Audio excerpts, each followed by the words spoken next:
The gunshot outside the church window shattered the silence before Elena Voss could even say her vows. Everyone froze. The priest stopped mid-sentence. Somewhere behind her, a woman gasped, and a chair scraped hard against the marble floor. Elena's hands, folded tightly in front of her white dress, began to shake. She was standing at the altar of a wedding she never wanted, marrying a man she barely knew, and now, on top of everything, someone outside had just fired a gun into the air. Dominic Marchetti did not flinch. He turned his head slowly toward the back doors of the church, his jaw tight, his eyes cold and calculating. Two of his men were already moving, slipping out through the side entrance with their hands close to their jackets. He looked at Elena for a brief second, as if to check she was still standing, then gave a small nod to the priest. "Continue," he said. His voice was flat, almost bored, as if gunfire outside his own wedding was a small inconvenience rather than a warning. Elena's heart pounded so hard she thought everyone in the church could hear it. She had grown up hearing stories about the Marchetti family, whispered warnings from neighbors and coworkers about the kind of world Dominic ruled. She never imagined she would end up standing in front of him, promising to be his wife. 3 weeks earlier, her life had been ordinary. She worked as a bookkeeper for a small logistics company in the city, spending her days checking numbers, filing invoices, and trying to make enough money to cover her mother's medical bills. She rented a tiny apartment above a bakery, the smell of fresh bread drifting through her window every morning. She had no idea that the company she worked for was quietly owned by the Marchetti family, one of many businesses used to move money without drawing attention. Everything changed the day Dominic's father passed away. Elena remembered the morning she was called into a meeting room she had never been allowed into before. Her boss looked pale, nervous, unable to meet her eyes. Sitting across the table was a man she recognized immediately from newspaper photographs, though none of those photographs captured how still and unreadable he looked in person. Dominic Marchetti sat with his hands folded, studying her the way someone studies a stranger they are about to make an important decision about. "You caught an error in the shipment ledgers last month," he said, without introducing himself. "Nobody else noticed it for 6 months. I did." Elena did not know what to say. She had simply been doing her job, cross-checking numbers, because something about a shipment total had not added up. "I need a wife," Dominic continued, as if this followed naturally from what he had just said. "My father's will requires it. Within 1 year, or my cousin takes control of everything my family has built. I am not interested in someone who wants my name for status, or someone from another family who will spend the marriage looking for weaknesses to report back home. I want someone sharp, someone who pays attention to details other people miss." Elena had laughed, thinking it was some kind of joke, until she saw the seriousness in his expression and realized it was not. "I have a mother who is sick," she had said carefully. "I cannot just disappear into a different life." "Your mother's treatment will be covered, permanently, regardless of what you decide," Dominic said. "But if you refuse, the arrangement that has been quietly paying for her care disappears as well. I am not threatening you. I am telling you how the world works." It was not a threat, not exactly, but it was not really a choice either. Elena spent that night staring at her ceiling, thinking about her mother's frail hands, the medicine bottles lined up on the kitchen counter, the hospital bills she could never fully pay on her own. By morning, she had made her decision. Now here she was, standing at the altar in a dress that did not feel like her own, marrying a man whose world she did not understand, while gunfire echoed somewhere outside the church walls. The priest, visibly nervous, rushed through the final words of the ceremony faster than tradition allowed. Dominic slid a plain gold ring onto Elena's finger without ceremony or warmth, and she did the same for him, her fingers trembling slightly as she avoided his eyes. "You may kiss the bride," the priest said quickly, clearly wanting the ceremony finished before anything worse happened outside. Dominic leaned in and pressed a brief, businesslike kiss to Alina's lips. There was nothing romantic in it.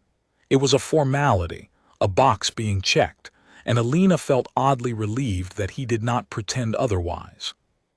Outside, the noise had settled. One of Dominic's men, a broad-shouldered man named Marcus, appeared at the church doors and gave a short nod, signaling that whatever had happened was handled. Dominic did not ask questions in front of the guests.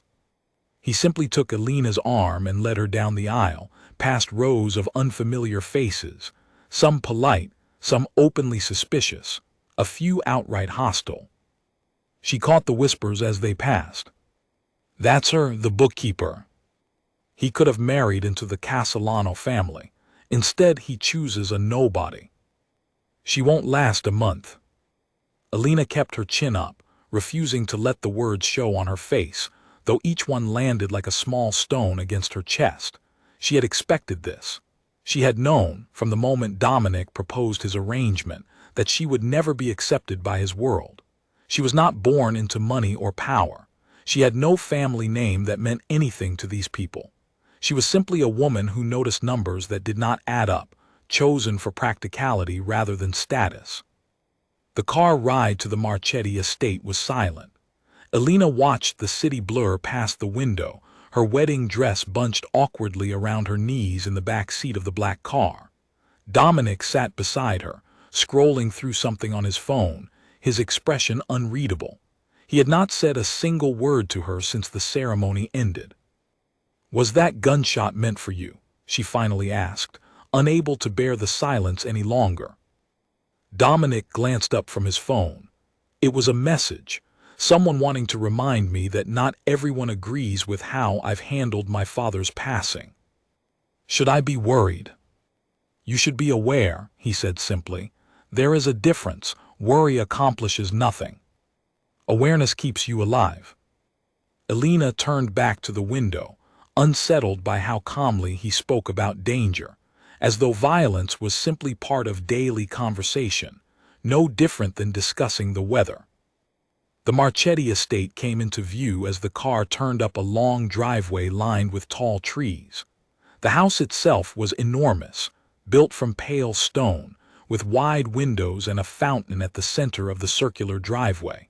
It looked like something out of a magazine, beautiful and cold at the same time, much like the man sitting beside her. Inside, the staff had already gathered to greet them, though their smiles felt rehearsed rather than genuine. A woman introduced herself as Greta, the head housekeeper, and offered to show Alina to her new rooms. Dominic disappeared almost immediately into a hallway that led toward what she assumed was his office, already speaking in low, urgent tones with Marcus about the incident outside the church. Alina followed Greta up a wide staircase, her heels clicking against polished marble. The house was silent except for the sound of her own footsteps, and she felt, for the first time since accepting Dominic's proposal, the full weight of what she had done. She was now Alina Marchetti, wife to a man feared across the entire city, living in a house full of strangers who already despised her, married for reasons that had nothing to do with love. Her new bedroom was larger than her entire old apartment, decorated in soft grays and creams, with a balcony overlooking the gardens below. It was beautiful, but it did not feel like home. Nothing about this place felt like home. That evening, Alina was expected to attend a small gathering downstairs, a kind of informal reception for close family members who had not been at the church earlier.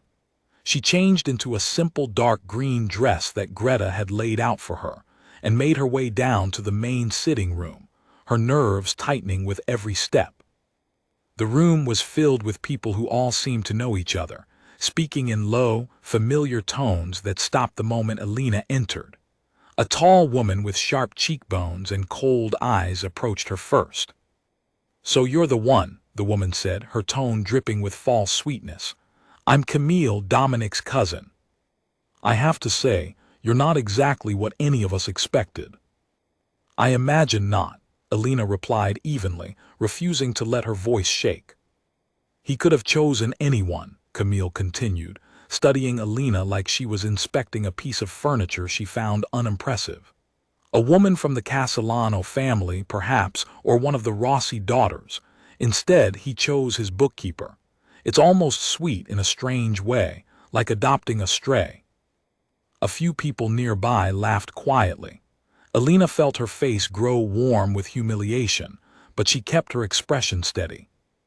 "I think Dominic is capable of making his own decisions," Alina said. "If you have concerns about his judgment, perhaps you should raise them with him directly." Camille's smile faltered slightly, clearly not expecting Alina to respond with anything other than embarrassed silence. Across the room, Alina noticed a man watching the exchange with quiet interest. He was younger than Dominic, with similar dark hair but softer features, and he did not seem to share the same hostility as the rest of the room. When their eyes met, he offered her a small, almost apologetic smile before looking away.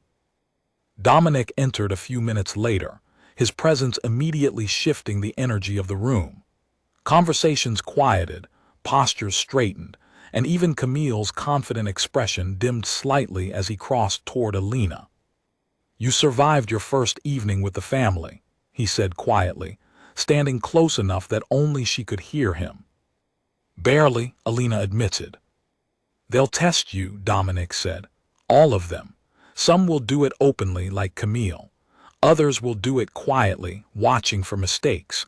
You need to decide now whether you intend to let them see you as weak or whether you intend to prove them wrong." "And which do you want me to be?" Alina asked. Dominic studied her for a long moment, his expression unreadable in the dim lighting of the room. "I chose you because you notice things other people miss. I did not choose you to be quiet and decorative. If you have opinions, I expect you to voice them. Weakness in this family gets exploited quickly." It was the closest thing to advice, or perhaps even respect, that he had offered her since they met. Alina filed the words away carefully, sensing that surviving in this world would require paying close attention to every detail, exactly the skill that had brought her here in the first place. Later that night, alone in her new bedroom, Alina stood on the balcony and looked out over the dark gardens below. Somewhere in the distance, she could hear the faint sound of cars on a road beyond the estate walls, a reminder that an entire ordinary world continued on without her, unaware that her life had changed completely in a single day.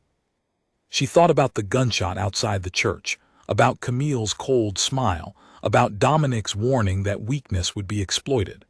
She thought about her mother, resting safely now in a private hospital room, her treatment finally guaranteed. Whatever this marriage was, whatever dangers came with it, Alina reminded herself why she had agreed to it in the first place. A soft knock sounded at her door. When she opened it, she found Marcus standing in the hallway, his expression serious. "Mr. Marchetti wants you in his office," he said. "Now." Alina's stomach tightened. She followed Marcus down the long hallway, past portraits of Marchetti ancestors staring down from the walls, until they reached a heavy wooden door at the end of the corridor. Marcus knocked once, then opened it, gesturing for her to step inside. Dominic stood behind a large desk, a folder open in front of him, his expression tighter than she had seen it all day. "Close the door," he said. Alina did, her pulse quickening. "The gunshot outside the church," Dominic said without preamble. "It came from someone inside my own organization, someone close enough to know the exact timing of the ceremony." Alina's breath caught. "You think someone in your family did this?" Dominic's eyes met hers, cold and calculating. "I think, Mrs. Marchetti, that our marriage has already made us both targets. And I think you and I are going to need to trust each other, whether either of us wanted to or not." Alina lowered herself into the chair across from his desk, her legs suddenly unsteady. "How do you know it came from inside your own organization?" Dominic slid the open folder toward her. Inside were photographs of the church grounds, taken from an angle that showed the narrow alley behind the building where the shot had been fired. Only a handful of people knew the exact timing of the ceremony. The guest list was small, and the location was changed twice in the final week for security reasons. Whoever fired that shot knew both changes. Alina studied the photographs carefully, her bookkeeper's instincts pulling her attention towards small details rather than the obvious ones. "The angle of the shot," she said slowly. "It's too clean. If someone truly wanted to hurt you, they would have positioned themselves somewhere with a direct line to the church entrance, not this alley.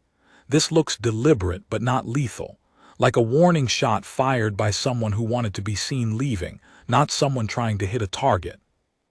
Dominic's expression shifted slightly, a flicker of surprise crossing his features before he masked it again. "That is precisely what my head of security concluded, an hour after we left the church." "Then why call me in here?" Alina asked. "Because you reached the same conclusion in under a minute, without training, without years of experience in this life," Dominic said. "That confirms something I suspected the day I met you. You see patterns other people take too long to notice." Alina felt a strange mixture of pride and unease at his words. Being valuable to a man like Dominic Marchetti did not feel entirely safe. "Who do you think is responsible?" she asked. Dominic was quiet for a long moment, his fingers drumming softly against the folder. "There are only a few people who benefit from instability inside this family right now. My cousin Camille has made her resentment about the succession clear for years, though I have never known her to act so directly. There are also rival families who would benefit greatly if my leadership looked weak or divided in its first days." "The Kovacs," Alina said, recalling the name from whispered conversations among the household staff earlier that evening. Dominic looked at her sharply. "You've heard that name already. Greta mentioned it while showing me to my room." She stopped herself quickly, as if she said something she shouldn't have. Dominic made a mental note of this, his jaw tightening. "The Kovacs have wanted a foothold in this city for over a decade. My father kept them out through sheer force of reputation. If they sense weakness now, during a transition in leadership, they will not hesitate to test it. And a gunshot outside a wedding is exactly the kind of test that sends a message without starting an open conflict," Alina said. "Yes," Dominic said, "which means we cannot afford to look divided, uncertain, or vulnerable. Not to the family, and not to anyone watching from outside it." Alina understood, with sudden clarity, what he was really telling her. This marriage was not simply a private arrangement anymore. It was a performance, a public statement that had to hold steady even while danger moved quietly beneath the surface. "What do you need from me?" she asked. "For now, nothing beyond what I've already asked. Pay attention, notice details, trust carefully, and only when it's earned," Dominic said. "Tomorrow, I will introduce you to the men who run the daily operations of this family. Some of them will resent you simply for existing in this house. Others may see you as an opportunity to gain influence through me. I need you to tell me which is which." Alina nodded, though her chest felt tight at the weight of the responsibility being placed on her. Only hours ago, her biggest concern had been double-checking invoice totals at a logistics company. Now she was being asked to help protect an empire built on fear and loyalty, married to a man who trusted almost no one, in a house full of people who already wanted her gone. "One more thing," Dominic said as she rose to leave. "Whatever you discover, whatever you notice, bring it to me directly. Not to Marcus, not to Greta, not to anyone else in this house. Only me." "Why?" Alina asked. "Because right now, the only person I know for certain is not working against me is you," Dominic said quietly. "And that is either the safest position in this house, or the most dangerous one." Alina left his office with those words echoing in her mind. Walking back down the long hallway toward her room, she felt the portraits of Marchetti ancestors watching her with their painted, unreadable eyes, as though judging whether she belonged among them. She paused at her bedroom door and looked back down the corridor, toward the closed door of Dominic's office, where a faint line of light still glowed beneath it. Whatever quiet war had begun tonight, she realized she was no longer simply a bystander caught in the middle of it. She was, for better or worse, already part of it. The numbers did not match, and Alina knew it the moment she saw them. 3 weeks had passed since her wedding, and she had settled, uneasily, into a routine inside the Marchetti estate. Mornings began with breakfast in a formal dining room where conversation was stiff and careful, followed by long stretches of silence broken only by the sound of household staff moving through the halls. In the afternoons, she often found herself in the estate's private library, where Dominic had, almost reluctantly, begun allowing her limited access to certain business records. It had started as a small task. Dominic had asked her to review the accounts of one of the family's shipping companies, a routine check meant to keep her occupied while he dealt with more pressing matters related to the ongoing tension with the Kovac family. Alina suspected he expected her to find nothing unusual, a simple way to give his new wife a sense of purpose, without involving her in anything important. Instead, she found a pattern that made her stomach turn. Small amounts of money, no more than a few $1,000s at a time, were being routed through a secondary account linked to a warehouse on the edge of the city. On their own, the transactions looked unremarkable, the kind of minor discrepancies any large business might have. But when Alina laid the numbers side by side across several months, a clear rhythm emerged. Money moved out just before major shipments arrived, then reappeared in smaller amounts spread across unrelated accounts days later. It was, she realized with growing unease, a system designed specifically to avoid detection by anyone who was not looking closely enough. She spent 2 full days quietly cross-referencing the numbers against shipment schedules, staff assignments, and warehouse access logs, careful not to draw attention to what she was doing. The isolation of the estate, which had felt suffocating during her first weeks there, now worked in her favor. Nobody questioned why the new wife spent hours alone in the library with a laptop and stacks of paper. By the 3rd day, she had a name attached to nearly every irregular transaction. Vincent Marchetti, Dominic's cousin, Camille's older brother, and a man who held a senior position overseeing logistics for the family's shipping operations. He was well liked among the staff, known for his easy smile and his loyalty to the family name, at least outwardly. Alina had met him only once, briefly, at the small family gathering the night of her wedding, where he had offered her the same apologetic smile she remembered from across the crowded room. She stared at the evidence in front of her for a long time before deciding what to do with it. Dominic had told her to bring anything she discovered directly to him, and no one else. But the accusation she was about to make was serious enough to shift the entire balance of power within the family. If she was wrong, she would destroy any small measure of trust she had built with Dominic in these first weeks. If she was right, she would be exposing a member of his own blood, someone he had known his entire life, as a thief working against the very empire Dominic was fighting to protect. She found him in his office late that evening, going over reports with Marcus standing near the window, arms crossed, watching the grounds outside with the quiet alertness that seemed to define every member of Dominic's inner circle. "I need to show you something," Alina said, closing the door behind her. Dominic glanced up, immediately reading the seriousness in her expression.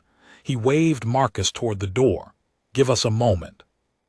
Once they were alone, Alina laid out the printed pages across his desk, walking him through the pattern she had discovered, month by month, transaction by transaction.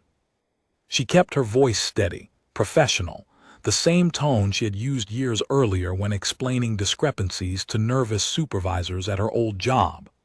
Dominic listened without interrupting, his expression growing darker with every page she turned. When she finally said Vincent's name, the room went completely silent. "You're certain," Dominic said, It was not really a question. I checked the numbers 3 times, Alina said. The warehouse access logs match his schedule exactly. Every irregular transaction happens on a day when he was the only senior staff member with clearance to that location. Dominic sat back in his chair, running a hand slowly across his jaw, his eyes fixed on the papers spread across his desk. Vincent has worked for this family since he was 19 years old. My father trusted him with shipments worth more money than most people see in a lifetime. I understand this isn't easy to hear, Alina said carefully. It isn't about whether it's easy, Dominic said, his voice sharpening. It's about whether it's true, and these numbers do not lie even if I wish they did. He was quiet for a long moment, staring at the papers as though willing them to say something different. Finally, he looked up at her, something unreadable behind his eyes.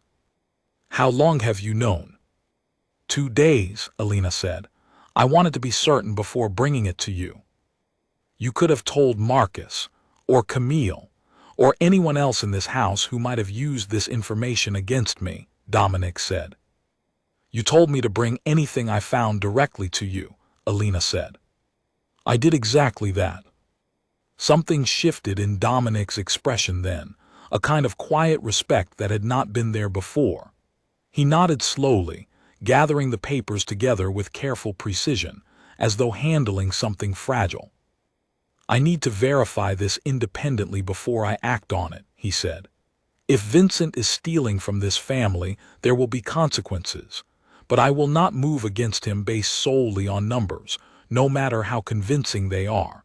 I need to understand why. That seems fair, Alina said. It is not about fairness, Dominic said. It's about making sure I am not being manipulated into removing someone I need, based on information planted by someone I don't yet know I should be watching. The thought had not occurred to Alina, and it unsettled her immediately.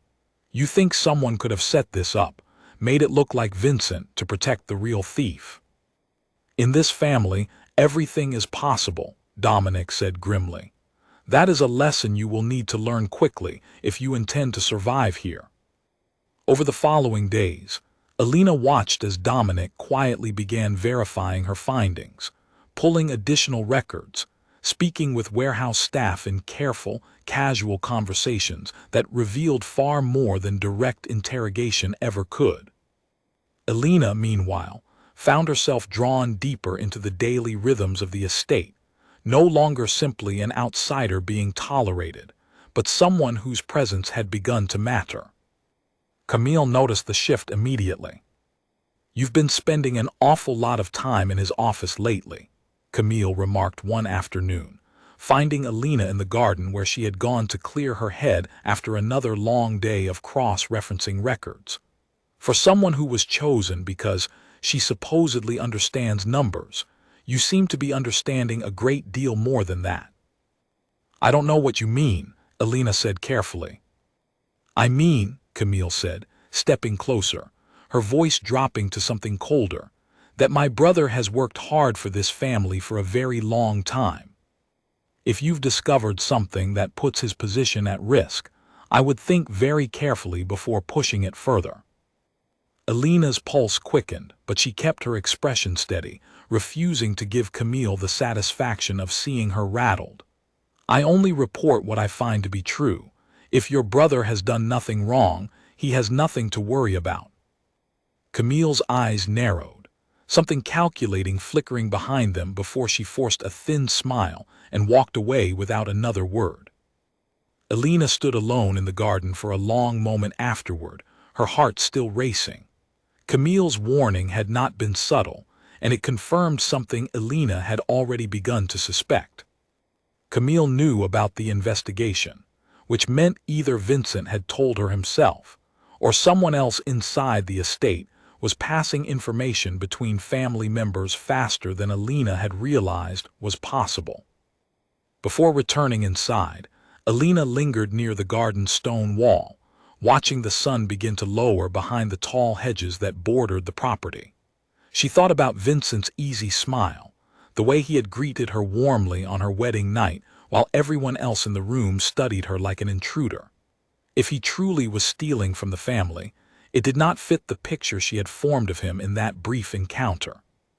But she had learned enough about numbers over the years to know that the people who hid things best were often the ones who seemed the least likely to be hiding anything at all.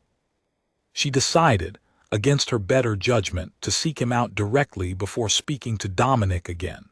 She found him in one of the smaller sitting rooms on the ground floor, reviewing papers of his own, a glass of amber liquid resting near his elbow. "Alina," he said, looking up with what seemed like genuine surprise, "I didn't expect to see you down here this time of evening." "I wanted to ask you something," Alina said, choosing her words carefully, "about the shipment records for the Eastern warehouse." Something flickered across Vincent's face, there and gone so quickly she almost missed it. "That's an odd thing for you to be looking into. I thought Dominic had you reviewing general accounts, not warehouse logistics." "I noticed some inconsistencies," Alina said, watching his reaction closely. "I wanted to understand them before mentioning anything to your cousin." Vincent set down his glass slowly, his expression shifting into something more guarded. "What kind of inconsistencies?" "Money moving in small amounts, timed around shipment schedules," Alina said. "Nothing large enough to draw attention on its own, but consistent enough to form a pattern." For a long moment, Vincent said nothing, simply studying her with an intensity that made Alina's pulse quicken. Then, unexpectedly, his shoulders sagged slightly, and something like relief crossed his features, as though a weight he had been carrying alone had finally been shared. "I suppose it was only a matter of time before someone noticed," he said quietly. "I didn't expect it to be you." "Why did you do it?" Alina asked, keeping her voice steady despite the tension rising in her chest. Vincent was quiet for a long moment, staring down at his hands. "There are debts in this family that don't show up on any official ledger, Alina. Obligations from my father's time that were never fully settled. I've been trying to manage them quietly, without dragging Dominic into a mess that isn't his to fix." "That's not a full answer," Alina said. "No," Vincent admitted, "it isn't. But it's more than I intended to say tonight." Before she could press further, footsteps sounded in the hallway outside, and Vincent's expression shifted instantly back into its usual easy charm, the moment of honesty closing as quickly as it had opened. Alina left the sitting room shaken, aware that whatever Vincent was hiding ran deeper than simple greed, and far more complicated than a straightforward act of betrayal. That evening, she reported the conversation to Dominic, who listened with the same careful focus he gave every piece of information she brought him. "Camille and Vincent have always been close," Dominic said. "It would not surprise me if he confided in her the moment he suspected something was wrong." "Or," Alina said slowly, working through the possibility as she spoke, "Camille already knew about the missing money before I ever found it, which would mean she's protecting him, not simply reacting out of surprise." Dominic's eyes met hers, sharp with sudden interest. "Explain." "If she was truly caught off guard by the accusation, her first instinct would likely be confusion or defending her brother's character," Alina said. "Instead, she went straight to a threat. That suggests she already understood exactly what was being investigated, and exactly how serious it was."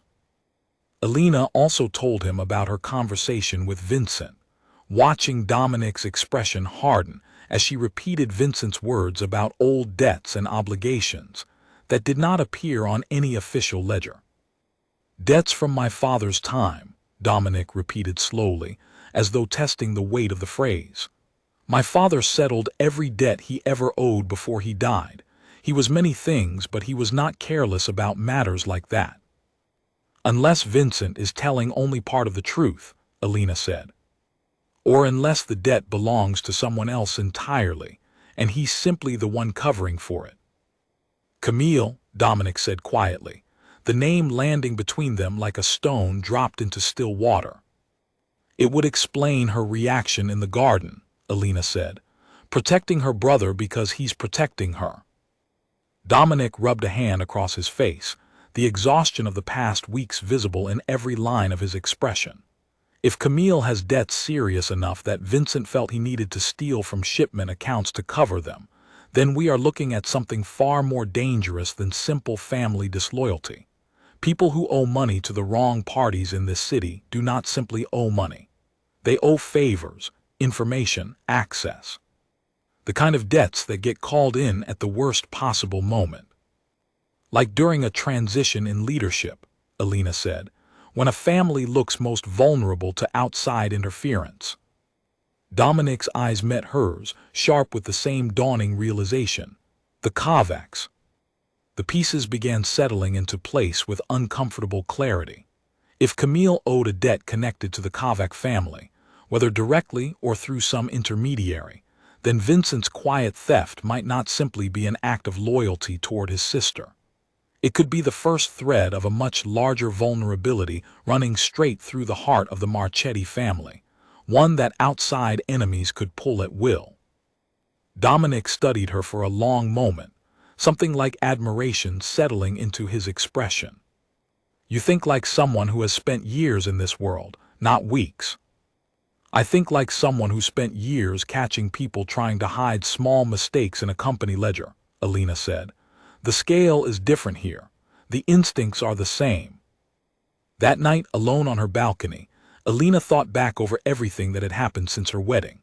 3 weeks earlier, she had been an outsider walking into a world she did not understand, married to a man who saw her only as a useful tool for solving a legal requirement forced on him by his father's will.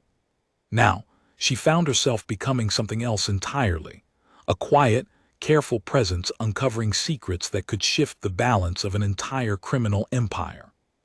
She did not know yet whether Dominic saw her as anything more than a valuable asset, someone whose sharp mind made her useful in ways he had not anticipated. But she noticed the way his expression had softened slightly when she challenged Camille's reaction, the way he had begun seeking her opinion on matters far beyond simple bookkeeping. A knock sounded at her door, gentle rather than urgent. When she opened it, Dominic stood in the hallway, his tie loosened, exhaustion evident in the lines around his eyes. I confirmed it, he said quietly. Vincent has been skimming money for nearly a year, funneling it toward a private account. I don't yet know why or where the money has been going, but the pattern you found was accurate in every detail. What happens now? Alina asked. Now, Dominic said, his voice low and heavy with the weight of what came next. I have to decide how to deal with betrayal from someone who has been part of this family since before I could walk. And I need you to help me figure out exactly why he did it, before Camille or anyone else has the chance to make the situation more dangerous than it already is. Alina nodded, stepping aside to let him in, aware that whatever came next would test the fragile trust building between them in ways neither of them had fully prepared for. There's something else, Dominic said, once the door had closed behind him. I asked one of my most trusted contacts to look into any recent connections between our family's accounts and known Kovac associates.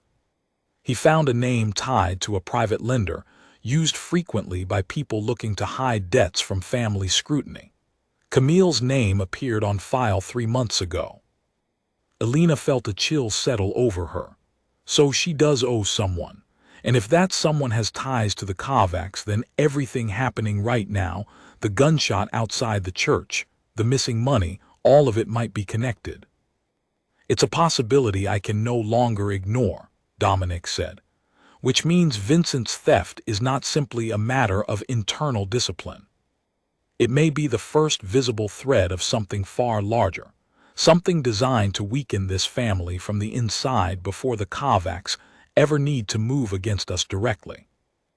Alina looked at him carefully, watching the calculation behind his eyes shift from personal betrayal to strategic threat. You're going to need proof, real proof, not just numbers on a page before you confront either of them. I know, Dominic said, and I think you're the only person in this house capable of finding it without alerting them first. The weight of his trust settled over Alina like something solid and real, heavier than anything she had expected to carry when she agreed to marry a stranger for the sake of her mother's health. Whatever quiet war had begun the night of her wedding, she understood now that she had become one of its central players, whether she had chosen that role or not. The black car following them through the city had been there for 6 blocks, and Alina noticed it before anyone else did. She had gone into the city that morning with Marcus as her escort, running what was supposed to be a simple errand, verifying documents at a private lending office that had appeared in Dominic's investigation into Camille's debts. Marcus drove carefully, weaving through midday traffic, while Alina kept her eyes on the side mirror, watching the same dark sedan maintain its distance without ever quite falling out of sight. "We're being followed," she said quietly. Marcus's eyes flicked to the mirror, his expression tightening immediately. "How long?" "Since we turned off the estate road, maybe longer."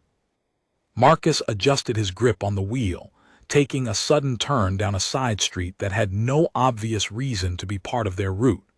The sedan followed, no longer bothering to maintain distance. Alina's pulse quickened as she realized this was no longer something that could be dismissed as coincidence. "Hold on," Marcus said, and pressed down on the accelerator. The next several minutes passed in a blur of sharp turns and narrow streets, Marcus navigating with the kind of practiced skill that told Alina this was not the first time he had needed to lose someone following him through the city. By the time they finally pulled into an underground parking garage several blocks from their original destination, the sedan had disappeared from view, though neither of them believed for a moment that the danger had truly passed. "We need to get back to the estate," Marcus said, already dialing a number on his phone. "Mr. Marchetti needs to know about this immediately."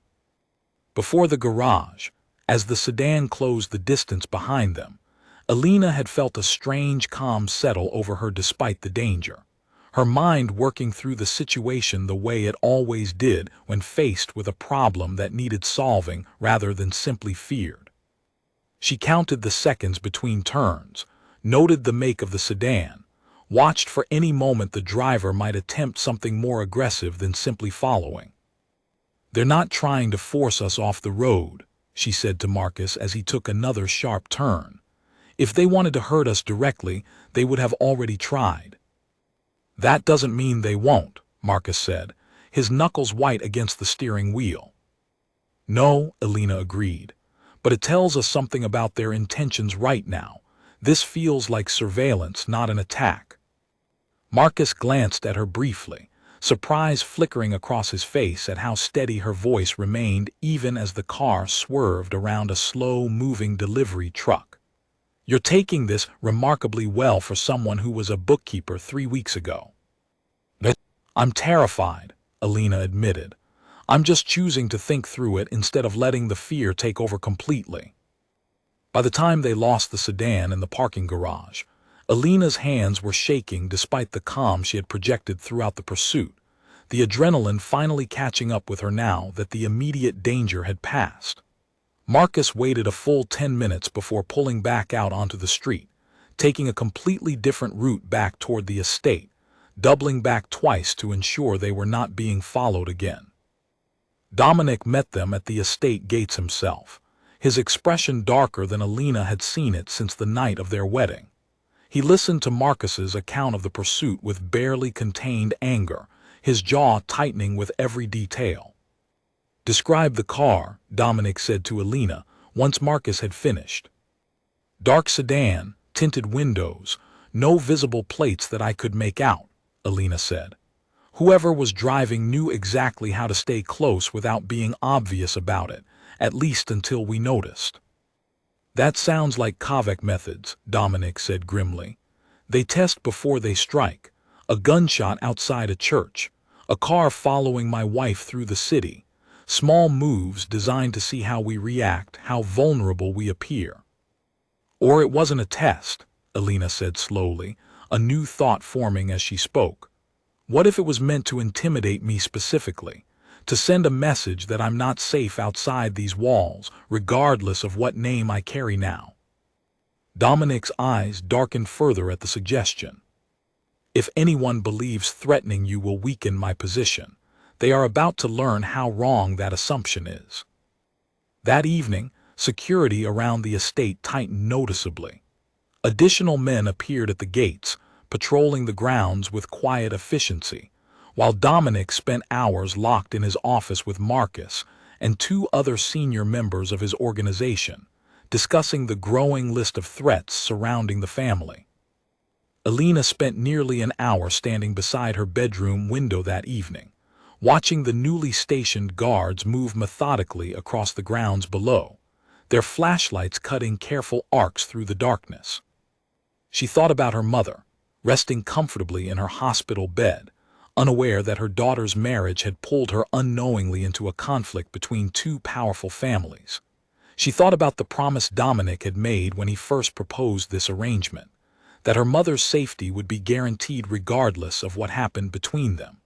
She wondered now whether that promise had been made before either of them truly understood how dangerous her new life would become.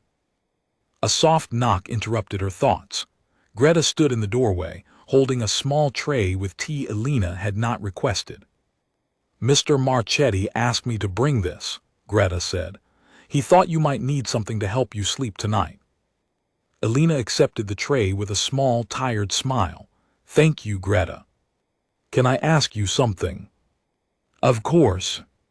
How long have you worked for this family?" Greta considered the question carefully before answering. "Nearly 20 years. I started when Dominic's father first took over the estate, back when Dominic himself was barely old enough to understand what his family truly did for a living." "Has it always been this dangerous?" Alina asked. Greta's expression grew thoughtful, tinged with something like sympathy. "There have always been dangers, Mrs. Marchetti, but I have never seen the family quite this uncertain about where the next threat might come from. The old Mr. Marchetti had decades to build alliances, to make his enemies understand exactly what would happen if they moved against him. Dominic is still building that same reputation, and men like Alexei Kovac know it." "Do you think Dominic can protect this family?" Alina asked quietly. "I think," Greta said carefully, "that Dominic has never had someone by his side who thinks the way you do. His father ruled through fear alone. You seem to understand that fear only gets you so far before someone finds a way around it." The words stayed with Alina long after Greta left the room, settling into the same quiet determination that had carried her through every difficult decision since her wedding day. Alina, meanwhile, returned to the record she had been quietly building, determined to find the proof Dominic needed before whoever was orchestrating these small acts of intimidation escalated into something far more dangerous. She cross-referenced the private lender's documents she had managed to photograph before the pursuit began, tracing the money trail from Camille's debt back through a series of shell accounts that eventually led to a name she recognized from newspaper articles about organized crime in the city.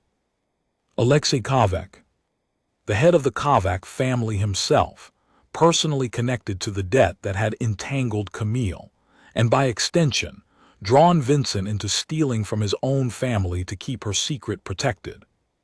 Alina stared at the name for a long time, understanding now the full shape of what she and Dominic were facing. This was not a random act of aggression from a rival family testing new leadership. This was a carefully constructed trap, built slowly over months, designed to compromise the Marchetti family from within long before any direct confrontation began. She brought her findings to Dominic late that night, finding him still awake in his office, a half-empty cup of coffee sitting forgotten beside a stack of papers. "Alexei Kovac," Dominic repeated, reading through the documents she had gathered with growing intensity. "He's been patient." building leverage against my family for months, maybe longer, waiting for exactly this moment of transition to make his move. Camille's debt gives him direct access to information inside your operation, Alina said. And if Vincent has been covering for her by manipulating shipment accounts, that means the Kovacs may already know more about your logistics than you realize. Dominic's expression turned grim, which means every shipment scheduled through the Eastern warehouse over the past year could have been compromised without my knowledge. We need to confront them, Alina said, both of them together. Before the Kovacs decide, they've gathered enough information and moved to something more direct than following cars through the city. Dominic studied her for a long moment, something complicated passing behind his eyes. You keep saying we, Alina. Because I am part of this now, whether either of us intended that when we married, Alina said firmly. I found the evidence. I'm the one they followed today. If you think I'm going to simply retreat to my room and wait to see how this ends, you misunderstood exactly who you chose as your wife. For the first time since Alina had known him, something that looked almost like a smile tugged at the corner of Dominic's mouth, quickly suppressed but unmistakably there. No, he said quietly. I don't think I misunderstood at all. They confronted Camille and Vincent together the following morning, gathering them in Dominic's office under the pretense of discussing routine family business. The moment the door closed and Dominic laid the documents connecting Camille's debt to Alexei Kovac across the desk, both siblings understood immediately that pretense was no longer an option. Camille's face drained of color as she stared at the papers, her carefully maintained composure finally cracking. Dominic, I never meant for it to go this far. It started as a simple loan years ago, before I understood who I was truly borrowing from. And when did you realize? Dominic asked, his voice dangerously quiet. 8 months ago, Camille admitted, her voice barely above a whisper. When the interest had grown so large, I couldn't possibly repay it through normal means, and they made it clear that information about family operations would be an acceptable form of payment instead. What information? Dominic asked, his hands pressed flat against the desk, controlling himself with visible effort. Shipment schedules, Vincent said quietly, stepping forward to stand beside his sister. Nothing about locations of anything sensitive. I made certain of that, but enough for the Kovacs to understand our patterns, our timing, the rhythm of how this family operates. And the stolen money? Dominic asked. Payments, Vincent said, to keep them satisfied enough that they wouldn't push Camille for more dangerous information. I thought I could manage it quietly, keep it contained until I found another way to settle the debt entirely. Alina watched Dominic's expression carefully throughout the confrontation, seeing the war playing out behind his eyes between the loyalty of family and the necessity of protecting everything his father had built.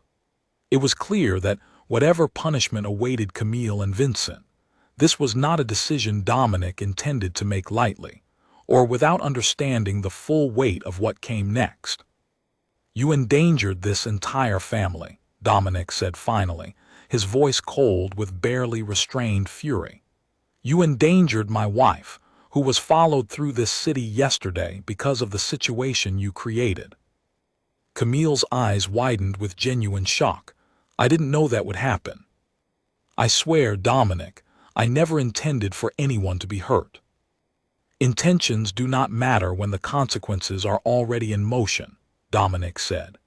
The Kovacs have been using this family's weaknesses against us for months, and you two have been the open door they walked through. The room fell into tense silence, broken only when Marcus knocked sharply and stepped inside without waiting for permission, his expression urgent in a way that immediately shifted the entire mood of the room. We have a problem, Marcus said. Alina's mother's hospital just called. Someone matching a Kovac associate's description was seen asking questions about her room number this morning. Alina's blood ran cold.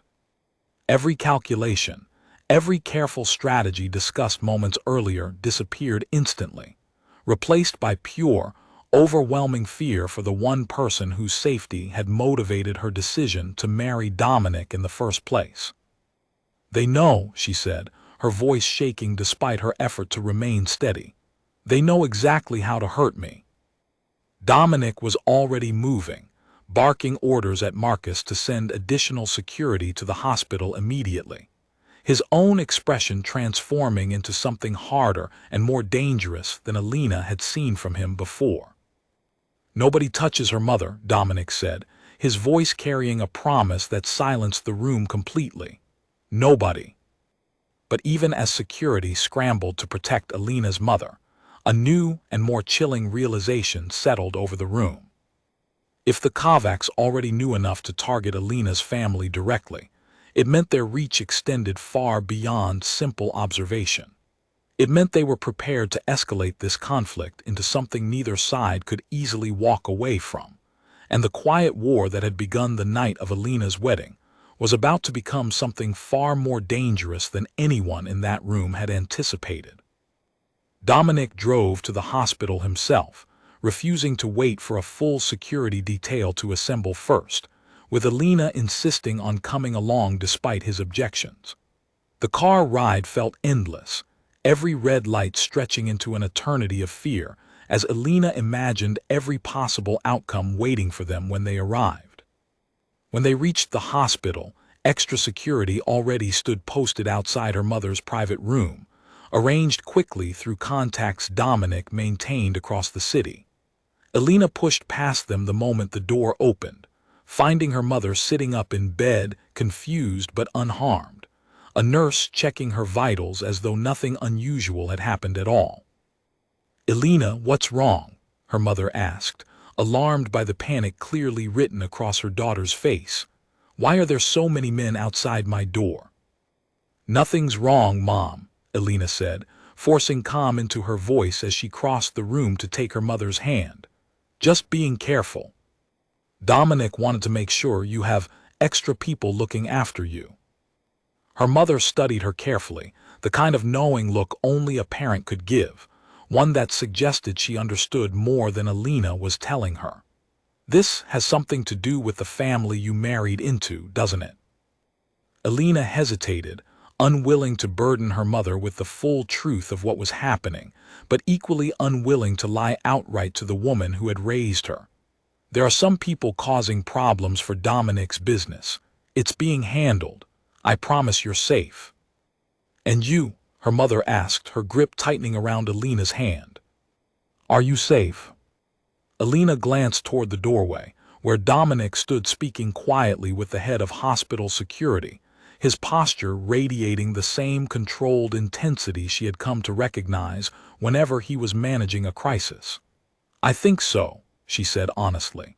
"I think Dominic is doing everything he can to make sure of that." Her mother's eyes softened slightly, studying her daughter's face for a long moment. "You care about him, more than you expected to, I think." The observation caught Alina off guard, and she found herself unable to immediately deny it, though she was not yet ready to fully examine what those feelings meant. "It's complicated," she said finally.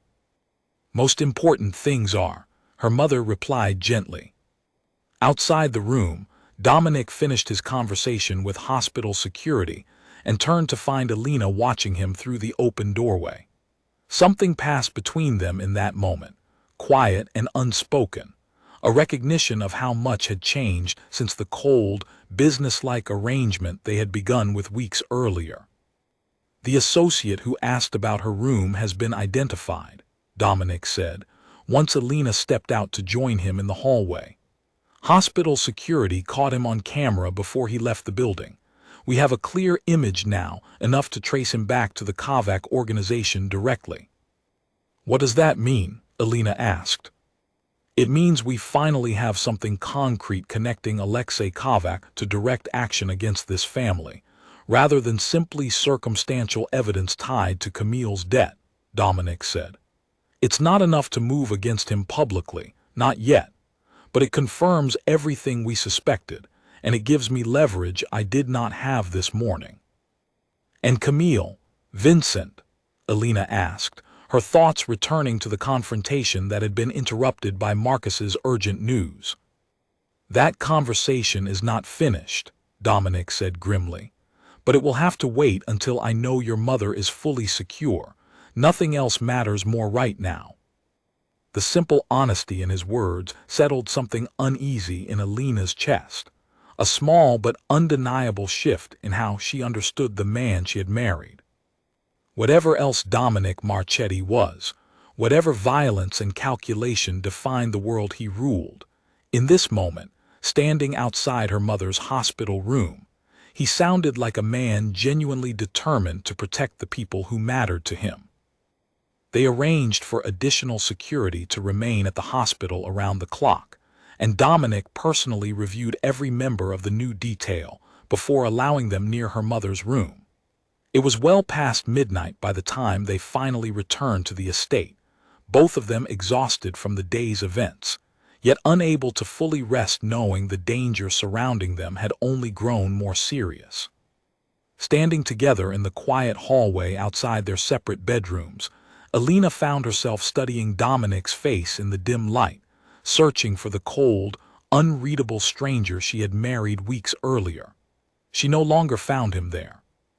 "Thank you," she said softly, "for today, for protecting my mother the way you promised." "I meant every word of that promise," Dominic said, his voice quieter than she had ever heard it. "Regardless of how this marriage began, Alina, I do not make promises I don't intend to keep." For a long moment, neither of them moved, the space between them charged with something neither had acknowledged before. Then Dominic stepped back, clearing his throat, the familiar control returning to his expression as he retreated behind the careful distance he maintained with everyone around him. "Get some rest," he said. "Tomorrow we finish what we started with Camille and Vincent, and we begin planning how to respond to the Kovacs directly." Alina nodded, retreating to her room with her heart pounding for reasons that had nothing to do with fear, and everything to do with the unexpected warmth spreading through her chest at the thought of a man she had once believed incapable of genuine care. "Lee!" The van door slammed shut before Alina could scream a second time. She had gone out that morning against Dominic's advice, insisting on a quick visit to her old apartment to collect a few remaining belongings she had left behind in the rush of her sudden marriage. Marcus had argued against it, and Dominic had been reluctant to allow it at all, but Alina had pointed out that hiding indefinitely inside the estate walls was not a solution, only a delay of the inevitable. In the end, they agreed to a short trip, heavily guarded, timed carefully to avoid any predictable pattern. It had not been enough. Two men intercepted her in the narrow stairwell of her old apartment building, moving with the kind of coordinated speed that told Alina immediately this had been planned in advance, not a random opportunity seized in the moment. Her guard, a quiet man named Ellis who had been assigned to accompany her that day, went down hard against the stairs before he could reach for his weapon, and Alina's second scream was cut short by a gloved hand pressed firmly against her mouth. She was dragged into a waiting van parked in the alley behind the building, the doors sliding shut with a heavy, final sound that sent pure panic surging through her chest. A dark hood settled over her head moments later, plunging her into disorienting darkness as the van lurched into motion. Alina forced herself to breathe slowly, fighting against the rising terror threatening to overwhelm her thinking. Panic would not help her now. She needed to pay attention, to notice details, exactly the skill that had brought her into this dangerous world in the first place. She counted turns as the van moved through the city, memorizing the rhythm of stops and starts, the sound of traffic gradually fading as they moved further from the busy streets near her old apartment. She noted the texture of the seat beneath her, the smell of motor oil and something faintly metallic, the muffled voices of the two men speaking in low tones she could not fully make out through the hood covering her head. After what felt like nearly 30 minutes, the van finally stopped. Rough hands pulled her out and guided her, stumbling, across uneven ground before pushing her through a doorway into a space that felt cooler, quieter, the echo of her own footsteps, suggesting a large, mostly empty room. The hood was removed abruptly, and Alina blinked against sudden light, finding herself in what appeared to be an abandoned warehouse, dust covering broken machinery scattered across the concrete floor. A man sat in a chair positioned several feet away, watching her with cold, assessing eyes. "Alexei Kovac," Alina said, recognizing him immediately from the photographs she had studied while tracing Camille's debt. A thin smile crossed his face. "I'm impressed. Dominic's bride has done her research." "What do you want?" Alina asked, forcing steadiness into her voice despite the fear still coursing through her. "Simple," Alexei said, rising from his chair to circle her slowly, studying her the way a predator studies something it has not yet decided how to consume. "Dominic Marchetti has spent the past several weeks quietly undoing the leverage I spent months building against his family. Camille's debt, Vincent's cooperation, all of it unraveling because his clever new wife decided to start noticing patterns that were meant to stay hidden." "So you decided to take me instead," Alina said. "I decided," Alexei said, "that Dominic needs a reminder of exactly how vulnerable he remains, no matter how sharp his wife's instincts might be. You will deliver a message for me. Dominic surrenders control of the Eastern Territories, the same territories his father refused to negotiate for over a decade, or he never sees you again." Alina's mind raced, fear and calculation battling for control of her thoughts. She thought of Dominic's face outside her mother's hospital room, the quiet promise in his voice, the way something had shifted between them over the past weeks. She thought of Camille's confession, of Vincent's quiet desperation, of every careful piece of evidence she had gathered that had led directly to this moment. "He won't surrender territory," Alina said, surprising herself with the steadiness of her own voice. "Not for me, not for anyone. You clearly don't understand him as well as you think you do." Alexei's expression darkened slightly. "Every man has a price, Mrs. Marchetti, even the ones who pretend otherwise." "Then you'll be waiting a long time," Alina said, "because Dominic Marchetti does not bend to threats. He responds to them." Alexei studied her for a long moment, something calculating shifting behind his eyes, before he turned and walked toward the far end of the warehouse, speaking quietly with one of his men. Alina used the opportunity to study her surroundings more carefully, memorizing every detail she could gather. A row of high windows near the ceiling let in slanted afternoon light, suggesting the building faced west. The distant sound of trains passing nearby hinted at proximity to rail lines somewhere on the city's industrial edge. A faded logo on a broken forklift near the wall read something about a shipping company that had gone out of business years earlier, a detail she filed away carefully in her memory. Meanwhile, back at the estate, Dominic's world had collapsed into controlled, furious motion the moment Marcus called with news of the attack. "Ellis is alive but injured," Marcus reported grimly, standing in Dominic's office alongside two other senior members of the organization. "Alina is gone." Taken from the stairwell before he could stop them. Dominic's expression had gone deadly still, the kind of stillness that Alina, had she witnessed it, would have recognized as far more dangerous than any outward display of rage. "The Kovacs."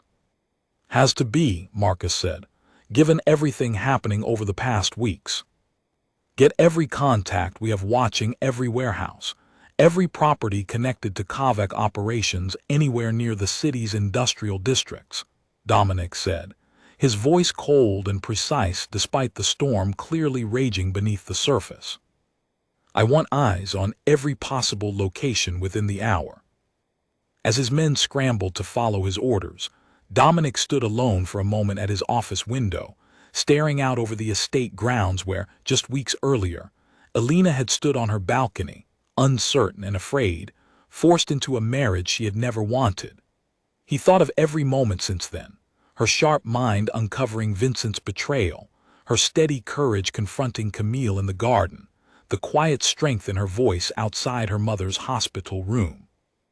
He realized, with sudden and unwelcome clarity, that what he felt for her had grown into something far beyond the practical arrangement he had proposed weeks earlier. The thought of losing her terrified him in a way nothing else in his dangerous life ever had. Camille appeared in the doorway of his office minutes later, her face pale, her earlier defiance completely gone. "Dominic, I heard what happened. This is my fault. If I had never gone to that lender, none of this would be happening." "You're right," Dominic said, not bothering to soften the truth. "But blaming yourself now accomplishes nothing. If you want to make this right, you can help us find her." "How?" Camille asked, desperate to be useful in whatever way she could. "You've dealt with Alexei's associates before, through the lender," Dominic said. "Think. Any property, any location he might have mentioned, anything at all that could narrow down where he would take someone he wants to keep hidden." Camille closed her eyes, forcing herself to think back through months of frightened, careful conversations with people connected to the debt she had never wanted to owe. There was a man, one of the lender's associates, who once mentioned a warehouse his family used to own before it went out of business. Something about shipping, out toward the Eastern rail lines. I didn't think anything of it at the time. "Holloway Shipping," Vincent said suddenly, stepping in from the hallway where he had been standing, listening. "I remember delivering a shipment near there years ago, before the company closed. It's not far from the rail yards on the east side." Dominic turned sharply toward his cousin. "You're certain?" "I can find the exact address," Vincent said, already pulling out his phone, his earlier guilt transformed into fierce determination to help correct the damage he had caused.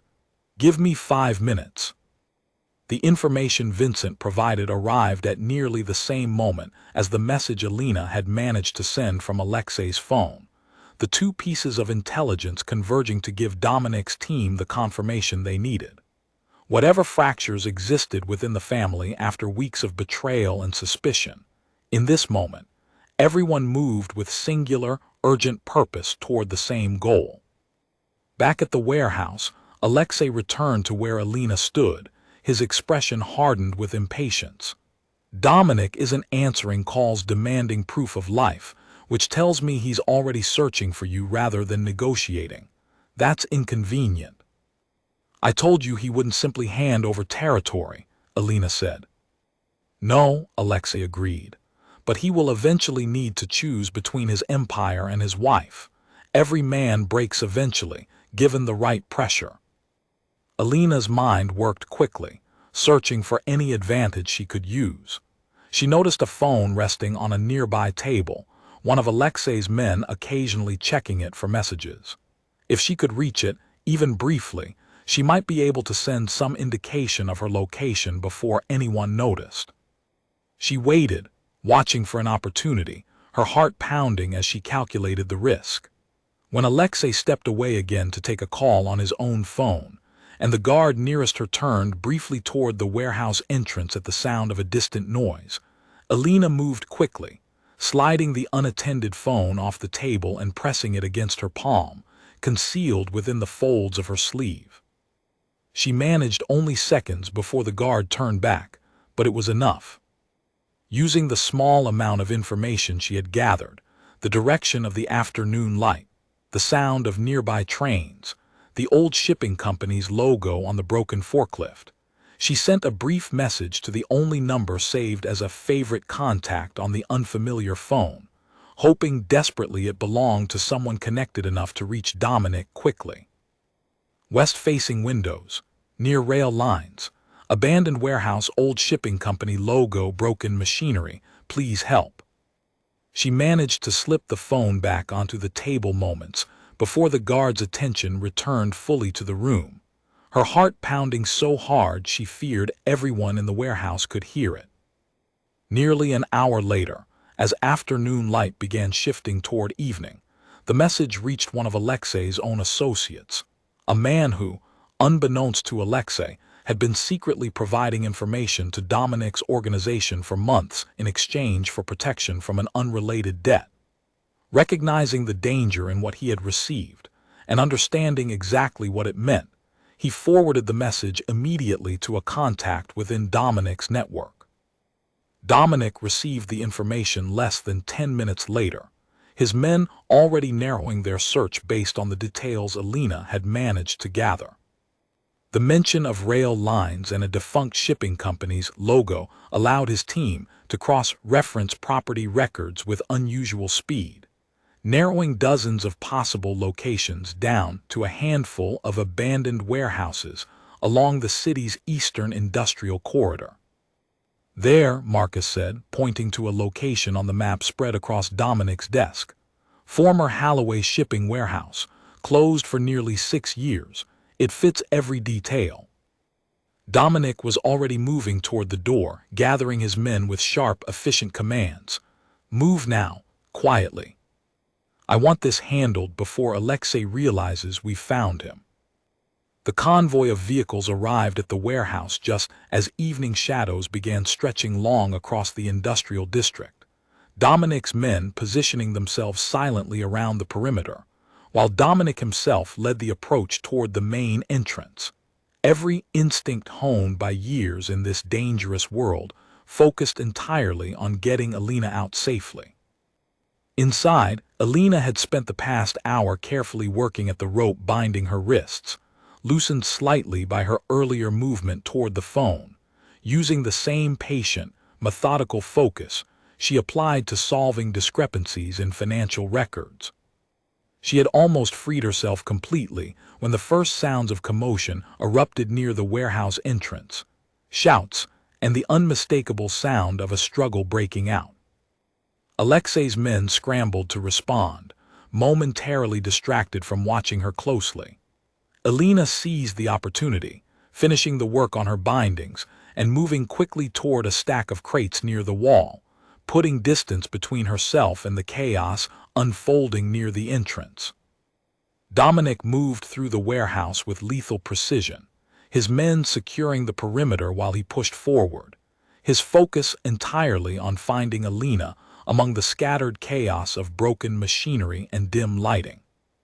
When he finally spotted her, crouched behind the crates, relief flooded through him so intensely it nearly stole the breath from his lungs. "Alina," he said, reaching her in a few quick strides, his hands gripping her shoulders as though needing to confirm she was truly real and truly safe. "I'm all right," she said, though her voice trembled with the release of hours of carefully controlled fear. "I'm all right, Dominic." Behind them, the sound of Alexei's remaining men being subdued echoed through the warehouse, the confrontation ending far more quickly than it had begun, Dominic's superior numbers and preparation overwhelming Alexei's smaller group within minutes. Alexei himself was found attempting to flee through a rear exit, caught before he could disappear into the surrounding industrial maze. Dominic pulled Alina close, his usual careful composure completely abandoned in the overwhelming relief of finding her safe. "I thought I might lose you," he said quietly, his voice raw in a way Alina had never heard from him before. "You found me," Alina said, her hands gripping the front of his jacket as though she needed the physical contact to fully believe she was safe. "Because of what you taught me, pay attention, notice details. I did exactly that." Dominic pulled back just enough to look at her fully, something fierce and unguarded in his expression as he studied her face in the dim warehouse light. "You saved yourself as much as we saved you." Outside, Alexei Kovac was secured and placed into one of the waiting vehicles, his carefully constructed leverage against the Marchetti family collapsing entirely in the span of a single evening. As Dominic led Alina out of the warehouse and into the cool night air, her hand held firmly in his, she understood that whatever had existed between them before this moment, forced together by circumstance and necessity, had shifted into something neither of them could easily deny any longer. The drive back to the estate passed mostly in silence, Alina leaning against Dominic's shoulder in the back of the car, exhaustion finally catching up with her now that the danger had passed. Marcus drove carefully, glancing occasionally in the mirror at the two of them, saying nothing, though something like relief was evident in his own posture as well. "Alexei will talk," Dominic said quietly, breaking the silence as the estate gates came into view. "Men like him always do, once they understand their leverage is gone. He'll give us everything, connections, associates, anyone else in the city who thought this was an opportunity to test my leadership." "And Camille, Vincent?" Alina asked, remembering the confrontation that had been interrupted hours earlier by news of her disappearance. "They helped find you tonight," Dominic said. "Vincent identified the warehouse before your message ever reached us. Camille gave us the connection to Alexei's associate that narrowed the search. Whatever consequences they still deserve for what led to this, tonight they proved where their loyalty ultimately belongs." Alina considered this, the complicated tangle of betrayal and redemption within the family she had married into. Debts don't simply disappear because someone helps in a crisis they created. "No," Dominic agreed, "but it matters. I'll deal with the full consequences once things settle. Right now I only care that you're safe." Back at the estate, Greta met them at the door, relief evident on her face as she guided Alina inside, fussing gently over her despite Alina's insistence that she was unharmed. Camille and Vincent waited in the main hall, both visibly anxious, uncertain of their welcome after everything that had happened. "Thank you," Alina said, surprising them both, "for helping find me whatever else led to this." Camille's eyes filled with tears. She quickly blinked away. "I'm so sorry, Alina, for all of it." "We'll talk properly once everyone has rested," Dominic said, his tone leaving no room for argument, though something slightly gentler had entered his voice compared to the coldness of their earlier confrontation. "Tonight, we're simply grateful this ended the way it did." Later, alone in her room, Alina stood on her balcony once more, looking out over the same garden she had studied uncertainly on her wedding night weeks earlier. Everything about her life had changed since then, in ways she could never have predicted when she agreed to marry a stranger to secure her mother's care. A soft knock announced Dominic's presence before she turned to find him standing in her doorway, his earlier composure still slightly frayed at the edges. "I meant what I said in the warehouse," he said quietly. "I thought I might lose you today. It changed something in how I understand everything that's happened between us." "What does that mean?" Alina asked, though something in her chest already anticipated his answer. "It means," Dominic said, crossing the room to stand before her, "that whatever this marriage began as, I no longer think of you as an arrangement or a solution to my father's demands. I think of you as someone I very nearly lost tonight, and someone I have no intention of losing again." The empire Dominic had fought so hard to protect had nearly cost him the one person who had proven, again and again, that she belonged beside him rather than simply attached to his name. The senior members of the Marchetti organization gathered in the estate's largest meeting room 3 days after Alina's rescue, and every one of them expected Dominic to speak. Instead, he stepped aside and let Alina address the room first. The decision had unsettled several of the older men present, veterans of the organization who had served under Dominic's father for decades and still viewed leadership through the narrow lens of bloodline and tradition. A woman who had married into the family only weeks earlier, a former bookkeeper with no history in this world, now stood before them preparing to explain how she intended to help secure their future. "Alexei Kovac's arrest has created an opportunity," Alina began, her voice steady despite the weight of every skeptical gaze fixed on her. "For years, this family maintained its position through reputation and force. That approach worked under circumstances that no longer exist. The financial world has changed. Money moves faster, and it moves through channels that are far more visible than they once were. She gestured toward the documents spread across the long table, records she had spent the past 3 days compiling with Dominic's full support, tracing not just the Kovac family's compromised finances, but the broader vulnerabilities within the Marchetti organization's own accounts that had allowed Camille's debt and Vincent's theft to remain hidden for so long. I've identified 7 separate points across our shipping and logistics operations where irregular transactions could occur without detection, Alina continued. The same gaps that allowed Vincent to hide money for nearly a year could just as easily be exploited by someone with worse intentions. I've drafted a system of accountability that closes these gaps permanently, without slowing down operations or creating unnecessary bureaucracy. One of the older men, a broad-shouldered man named Giovanni who had served as the family's chief financial advisor for over 15 years, leaned forward with obvious skepticism. With respect, Mrs. Marchetti, financial oversight in an organization like ours requires understanding of far more than simple bookkeeping. There are considerations you may not fully appreciate. Then help me understand them, Alina said, without a trace of defensiveness.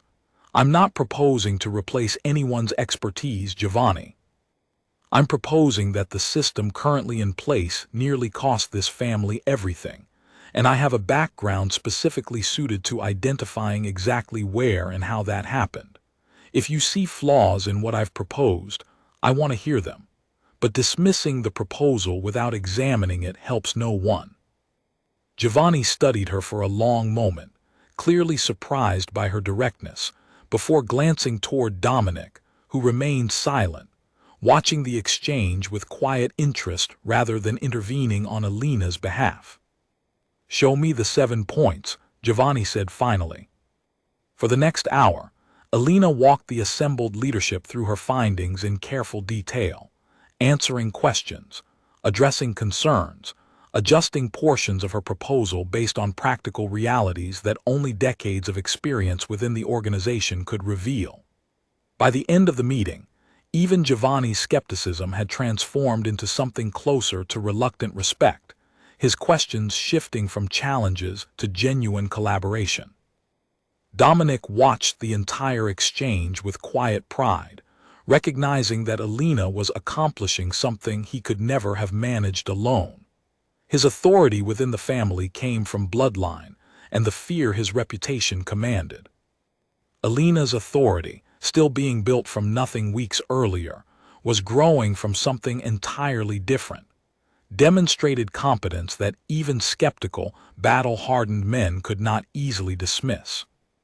After the meeting concluded and the room emptied, Dominic found Alina gathering her papers, exhaustion evident beneath her composed exterior. "You handled that better than I could have," he said.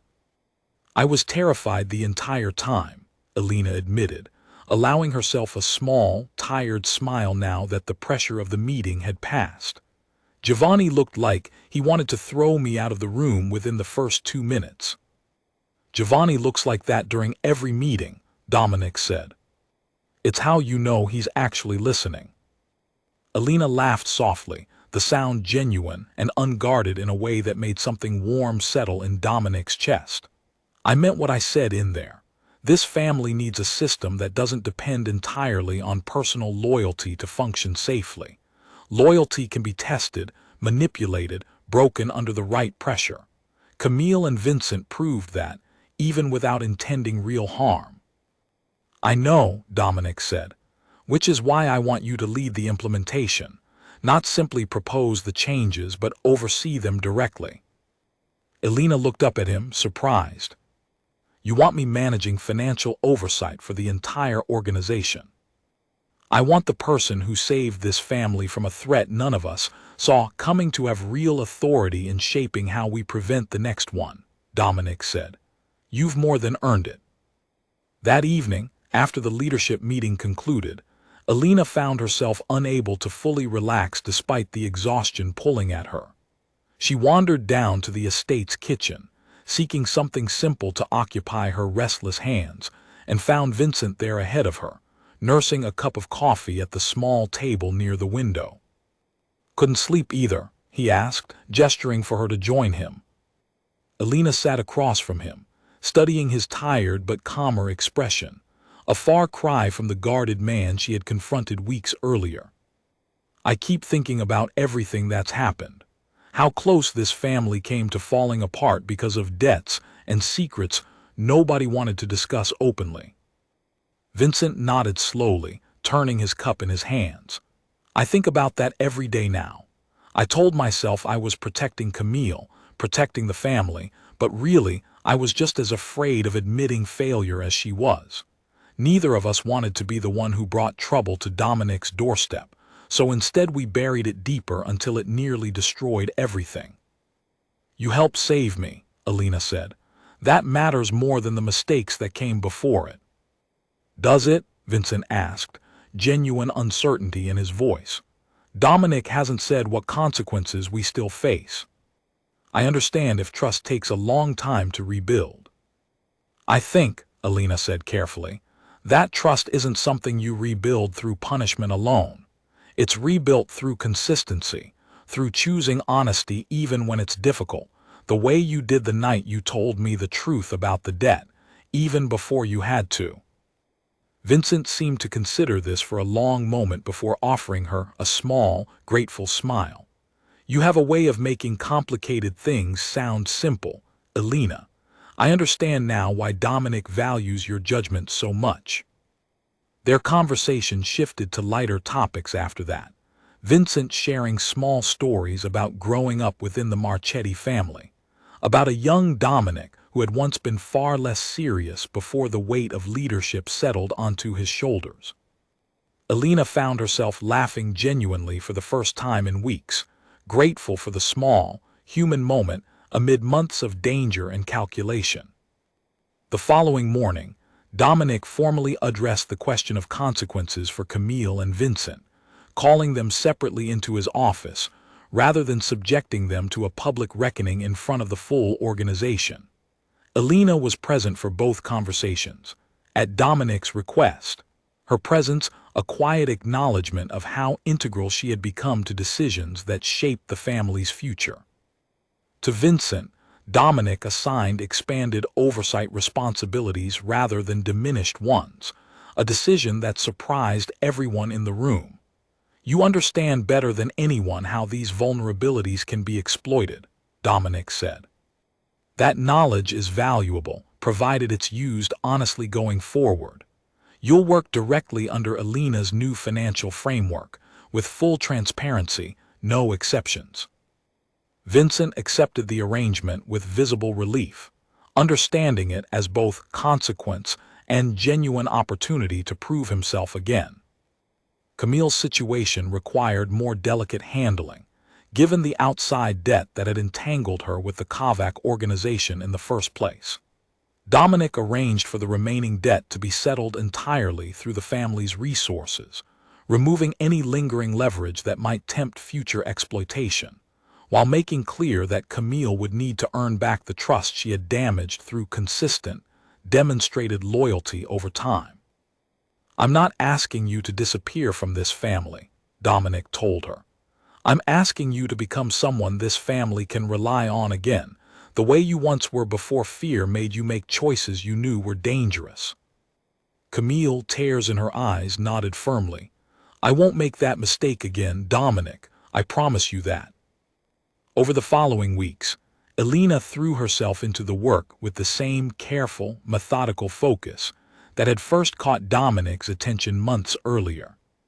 She restructured reporting systems, introduced new verification processes for shipment accounts, and personally reviewed dozens of records dating back years, uncovering smaller inconsistencies that, while less severe than Vincent's theft, revealed just how vulnerable the organization's finances had become under years of loose oversight. Camille, working to rebuild trust after her debt had nearly cost the family everything, became an unexpected ally in this process, using her knowledge of the family's social connections to help Alina understand which relationships and obligations carried hidden risks that pure financial analysis might miss. Vincent, meanwhile, dedicated himself entirely to correcting the vulnerabilities he had exploited, working alongside Alina to redesign the warehouse and shipping protocols that had allowed his theft to remain hidden for so long. The transformation within the family did not happen overnight, and old resentments did not vanish simply because a crisis had passed. But slowly, steadily, the members of the organization who had once viewed Alina as an unworthy outsider began treating her with something approaching genuine respect, recognizing that her presence had fundamentally strengthened the family in ways none of them had anticipated. During this period, Alina also made time to visit her mother regularly, no longer under the shadow of hidden threats, able to sit beside her hospital bed and simply talk without the weight of fear pressing against every conversation. Her mother's health continued improving steadily under the excellent care Dominic had arranged, and the two women spent long afternoons together, Alina sharing carefully edited versions of the past months, enough truth to explain her new life without burdening her mother with details that would only cause worry. "You seem different," her mother observed one afternoon, studying Alina with the same perceptive eyes that had raised her. "Steadier somehow, more certain of yourself." "I've had to be," Alina admitted. "This world doesn't leave much room for hesitation." "And Dominic," her mother asked gently, "is he good to you?"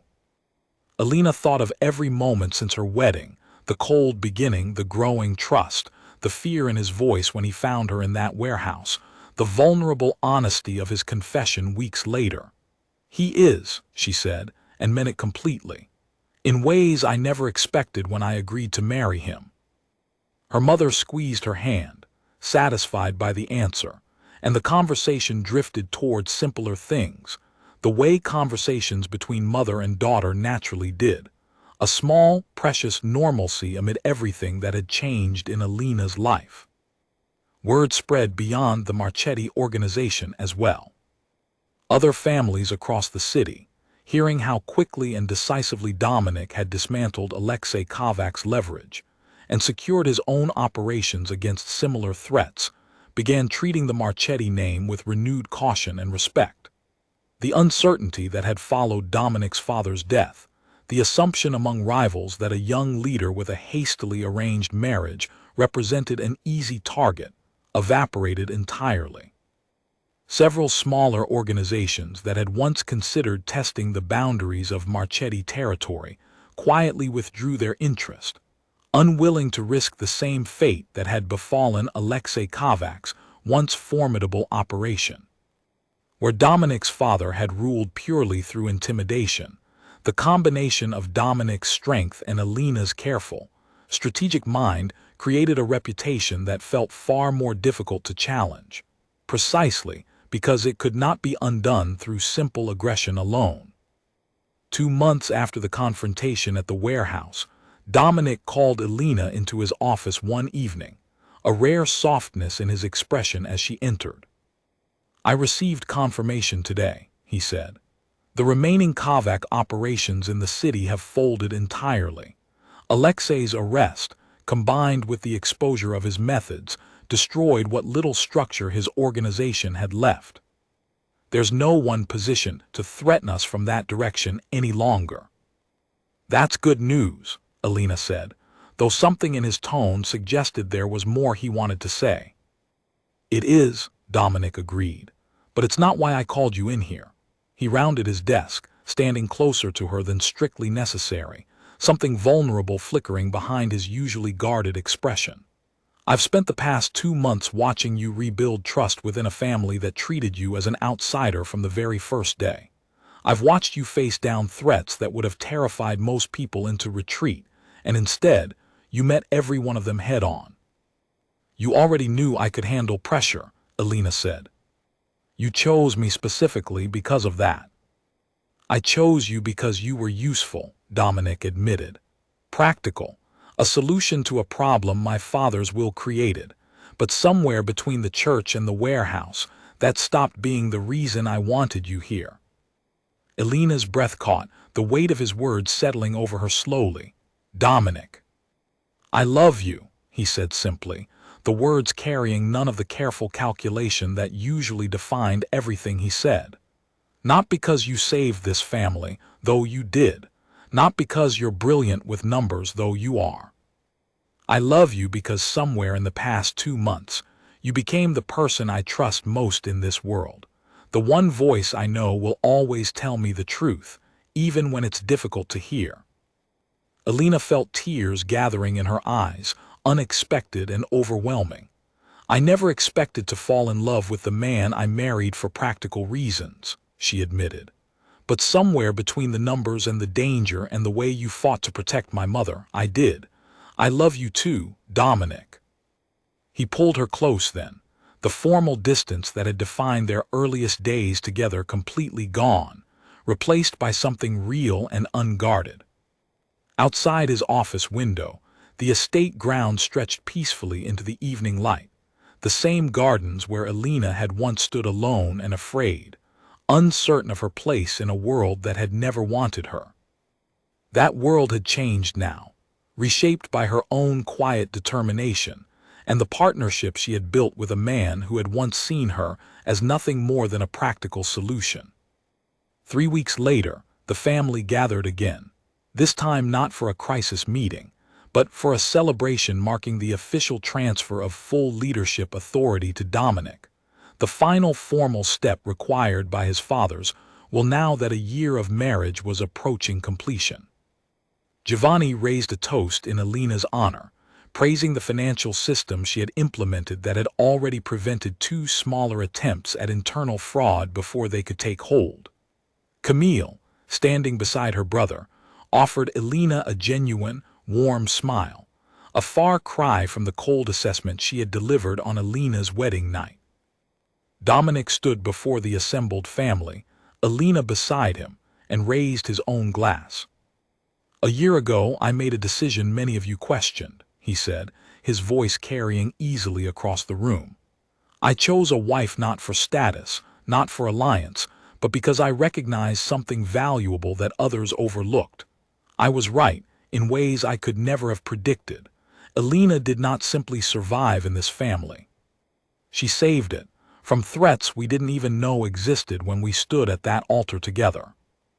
He turned to face her directly, his expression open in a way none of them had ever seen from him before.